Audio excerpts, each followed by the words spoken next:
Hey, how's it going everybody? Sinful Duck here, and welcome to another Grim Dawn video. Today, we're going to take a look at one of my new builds here, which is my Elemental Deceiver. It's based around a skill that you might not expect, something that you might think wouldn't work, but it does. It's not the fastest killing build in the game, but it is very, very safe when you play this build. So let me jump into game. We're going to do something a little bit different today. I'm going to jump in game and run through Bastion of Chaos. And we're just going to run through there, show off the build in action a little bit, and kind of talk through some of its mechanics. So let's go ahead and jump in. Alright, so here we are at the entrance to Bastion of Chaos. I did want to take a second just to show you guys the gear and the stats here real quick, just so you guys kind of get a feel of what we're doing here. So very quickly, you can see the items here. We're using all purple items and one blue. There's no greens, no monster infrequents that you have to go farm up. If you've got some playtime in, you might have a lot of these items laying around. You can see over here on the side, we obviously we've got all of our max resists, but one of the big things that I really like about this build is that it's designed for kiting. Now there's a lot of bosses that you can't CC. A lot of bosses you can't CC. In fact, most of them you really can't CC. You can even kite against them because of the way that this build deals its damage, and you'll see that once we get up to Sharzul, because you can't CC him, but it's going to be just fine trying to kite him. Now, when you're playing against large groups of mobs, and some of them are able to charge you, or freeze you, or trap you, anything like that, something very important is your resistance to all that. So here, you can see we've got maxed out stun resist, and if we look at all of this, look, we've got 70% trap resistance, 46 petrify, 46 freeze, a little bit of sleep, not really worried about that, and then 43% slow resistance. So we've got a lot of resistance to these different CCs, which is very, very powerful and very important to a build like this. Now that we've gotten that out of the way, let's jump in here.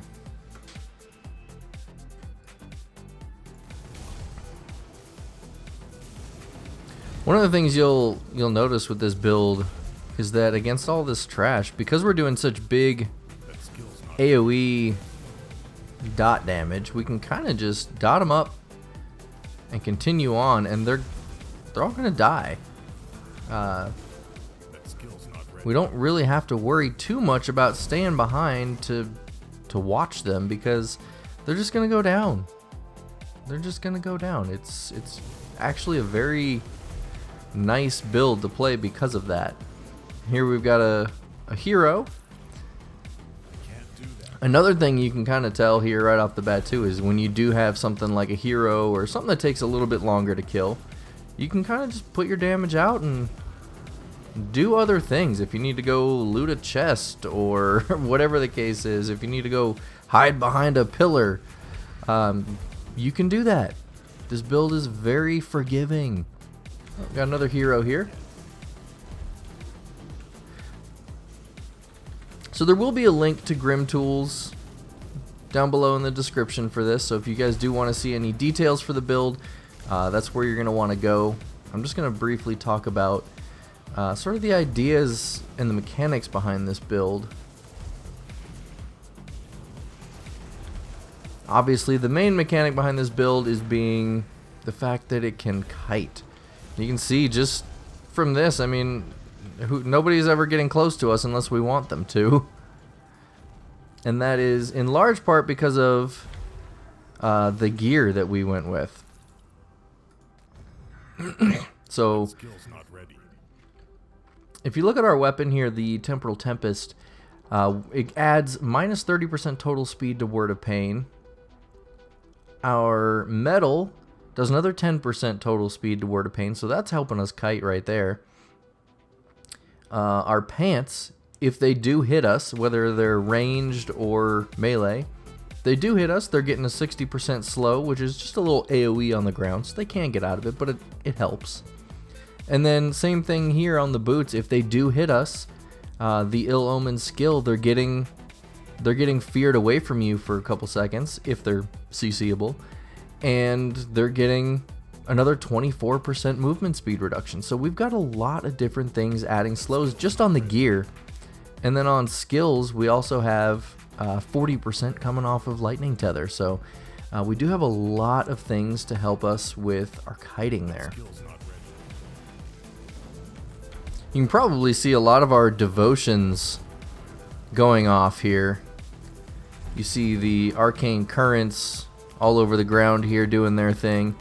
You can see the elemental seekers going around. So yes, we do have both of those in this build, which I thought was really cool that we were able to pick up both of those. It's two skills that I really like in this game, and having them both in the single build is pretty powerful, I must say.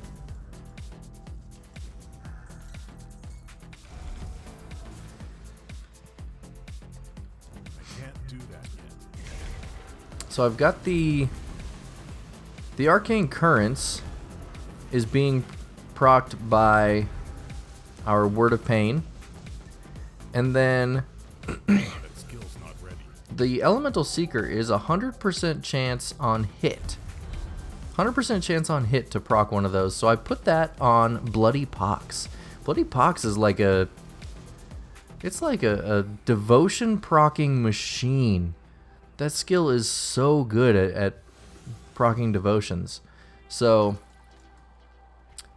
I put it on that so that way every time the dot ticks, you know, it spreads to other targets, and every time it ticks, you're going to get a new Elemental Seeker.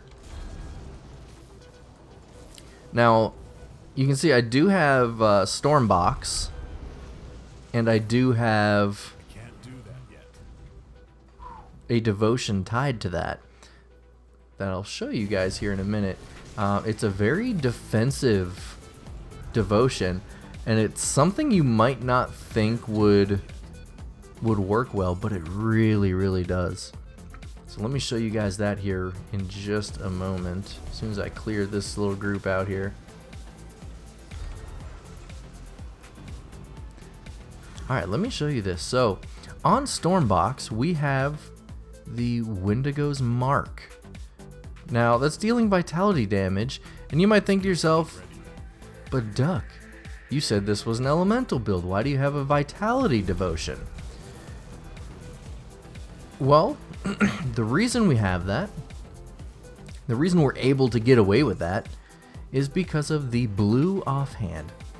You can see this gives you vitality and elemental damage, +1 to Inquisitor. It's very nice, lots and lots of health. That's a really high health amount. But we're converting 56% vitality damage into elemental. So if we look at our devotion here, it's dealing 2100 vitality damage, but over half of that is being converted into elemental and then buffed by our elemental percentages. So it's actually dealing a pretty significant amount of damage as well as healing for a large amount.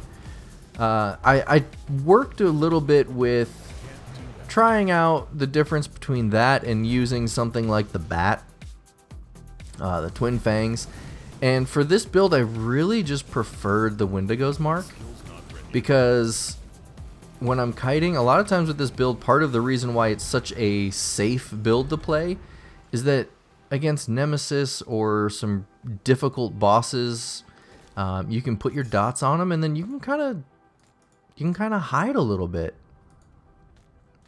And I really liked that. But with using the bat, you can't. If you break line of sight with your target, it's useless. That plus the Wendigo actually has some other useful spots in here. Like this one's giving you 100 health. You get some vitality resist and cast speed. This one's giving you percent health, vitality decay, which doesn't really do anything for us.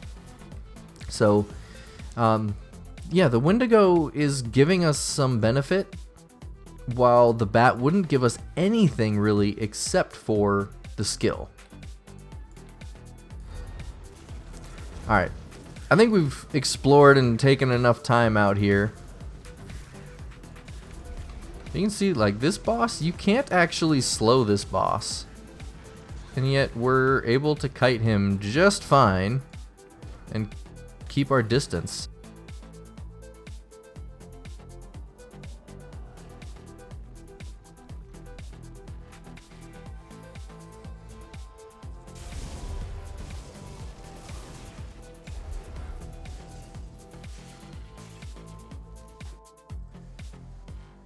So here we go.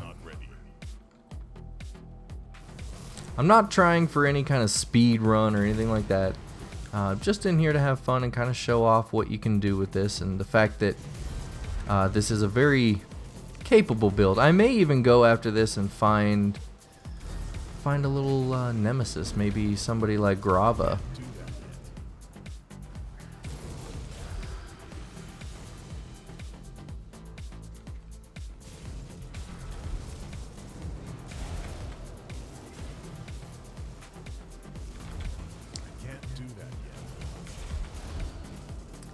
One thing I did forget to mention, however, is one of our buffs. Oh, this is a hero. One of our buffs that we have here is Aura of Censure. And the big reason you have Aura of Censure, number one, is for the resist reduction, but it also reduces the amount of damage that targets do while they're inside that radius. So to make sure that we can kind of have maximum effectiveness out of that with this type of build, I did pair that with the helmet, the Gaze of Empyrean, which adds 4 meters to the target area and adds a ton of fire damage to the skill. So it's going to deal nice damage, and it's going to be a really big radius. I think it's like 12 meters, 12.2 meter radius. So it does cover a lot of area, keeps the resist low. So it's very, very effective. That skill's not ready. I don't need to go up this way, but I'm going to anyway, just to do it. Because there's demons up there that shouldn't be allowed to live. You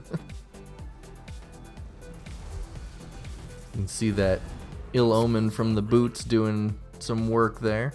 You know what? Let's clear out this little area up here.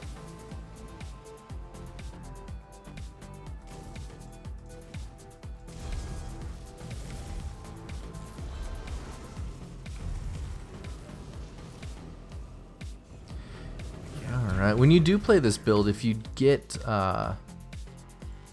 packs of mobs like that, you want to put your storm box on there and try and kind of sweep the tether across as many of them as you can, because the tether will proc your devotion for you.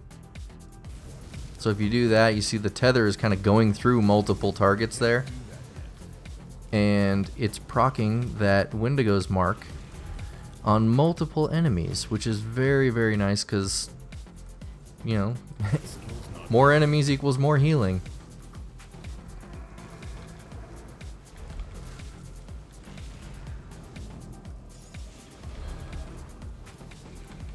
I can't do that yet. I took a wrong turn. That's what happens when you don't pay attention to the map. And it's why I can't do speed runs. A lot of times when I play, I get very tunnel visioned. I see a group of mobs and I just start following them regardless of where I'm actually supposed to go on the map.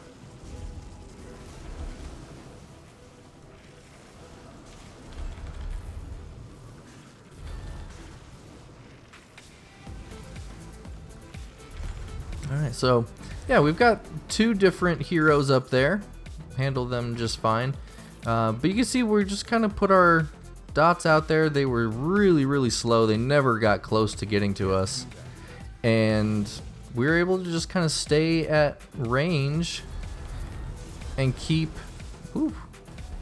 our Aura of Censure doing its job. Ooh, look at this. Look at this. We got 3 legendaries right here. Mythical Direwolf, very handy. Aldenar's Vanity, I like it, very nice. And Amarostan Crusher. So we just picked up 3 legendary items off of one little group there. Alright, I like that.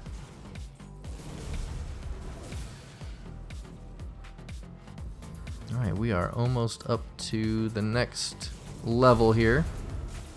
See, now we can hit all these enemies with our dots, get our storm box, redot, and then we can just keep moving.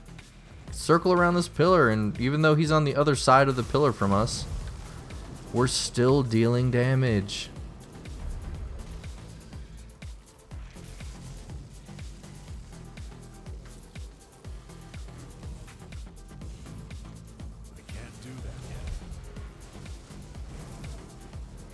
Alright, let's just move on here.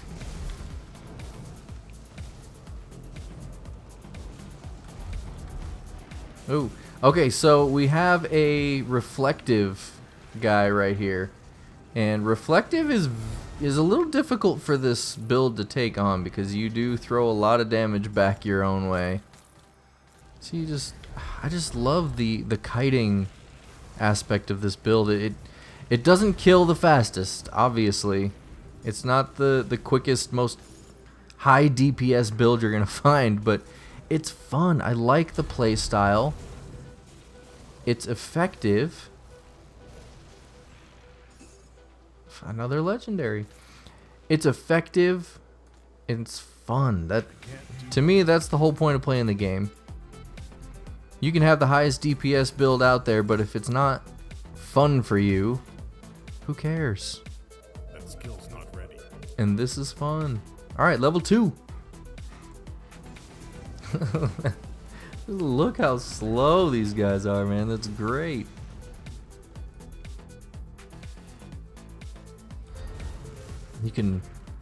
Your Aura of Censure will go through walls and stuff, which is really cool. Alright, let's kill this boss up here.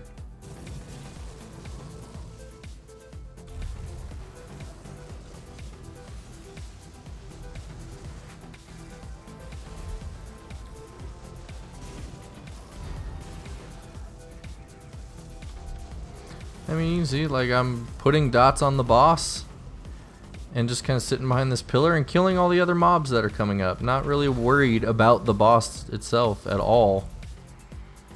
I'm able to just do other things. Another legendary. Look how many of these things are dropping. That skill's not ready.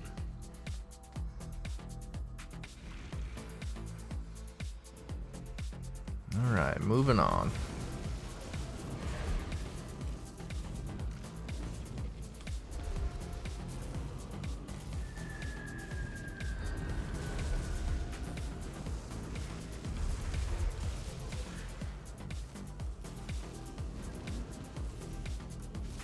Now there was a hero. There he is.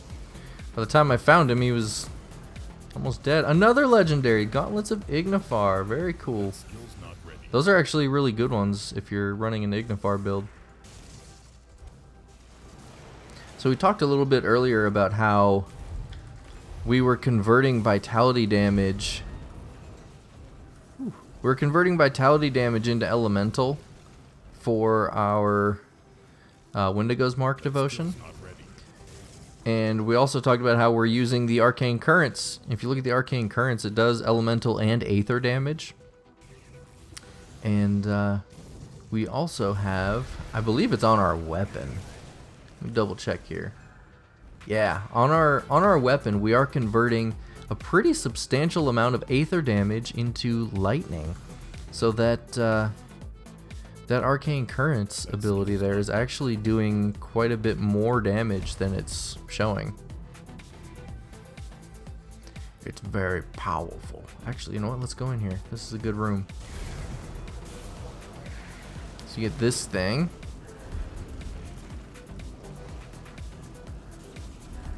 The one thing you do got to steer clear of, just like in any place in this game, is the rocks. Stay away from the rocks. Rocks are always dangerous. I don't know why Crate did that, but whether you're in here, you're in Lokar's little area, wherever, if there are rocks that can attack you, hide. Run from them.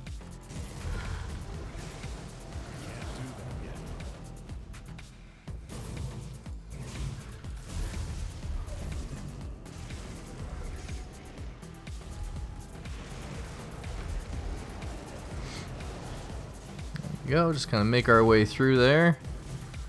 I don't need to go in there, do I? I can just go right here. Gotta get away from that rock.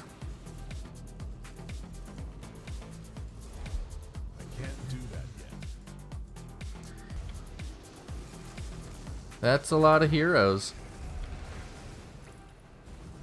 Oh, I just saw another thing go off here that brings me to a quick build talking point. So we're using a lot of CCs, correct?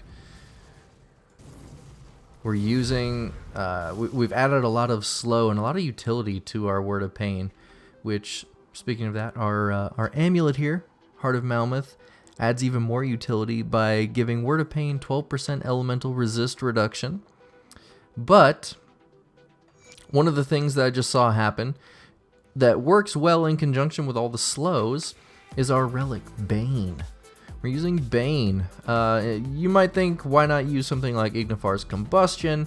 And the main reason is because I don't like to be close to the targets. Bane gives you a skill proc that does really good damage, and on bosses, it's great single target.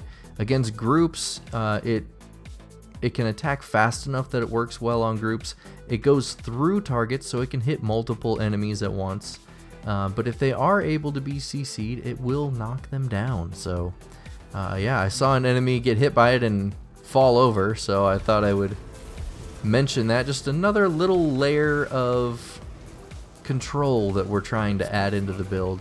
Doesn't always work, but when the CC part of that doesn't work, which would be against bosses, the skill is still very useful. Far more useful, I think, than something like Ignifar's Combustion would be because of range. Ignifar's Combustion, yeah, it'll go off a lot, but how often are you going to be in range to make use of it? Bane will give you that damage. As long as you are in line of sight, Bane will give you that damage you need. And I'm sure for you more veteran players, you see all my little flame tornadoes flying around here, and you probably know what that's coming from, which is our gloves, the Cinder Touch. Very powerful item proc there. Alright, here is Sharzul, so let's go get him, and you'll see how we're able to kite without, you know. But again, stay away from the rocks. That skill's not ready.